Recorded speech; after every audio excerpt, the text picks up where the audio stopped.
চলেন জেনে নিই উদ্যোক্তা হওয়ার জন্য কি দরকার। তো আসলে আমরা সবাই মনে করি যে আমাদের মোটা অঙ্কের বা এই বড় অ্যামাউন্টের একটা মূলধন দরকার। আসলে মূলধন তো দরকারই, তবে সেটা হচ্ছে পরে। কিন্তু আমাদের আগের কিছু স্টেপ আছে। তো এর মধ্যে একটা হচ্ছে যে সর্বপ্রথম আমাদের দরকার সাহস।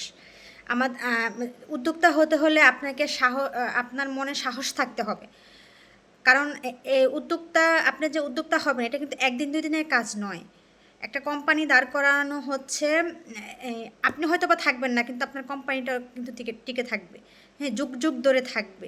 তো এটা ধরে রাখার মন মানসিকতা ধরে রাখার সাহসটা অনেকের নাই। তো উদ্যোক্তা হতে হলে সর্বপ্রথম আপনার সাহস থাকতে হবে। তারপরে হচ্ছে সৃজনশীলতা। কারণ আপনি একটা জিনিস দেখবেন, ওটা থেকে আপনার মনে প্রশ্ন জাগতে হবে, প্রশ্নের সমাধানও আপনার মধ্যে থাকতে হবে। এরপরে হচ্ছে দক্ষতা।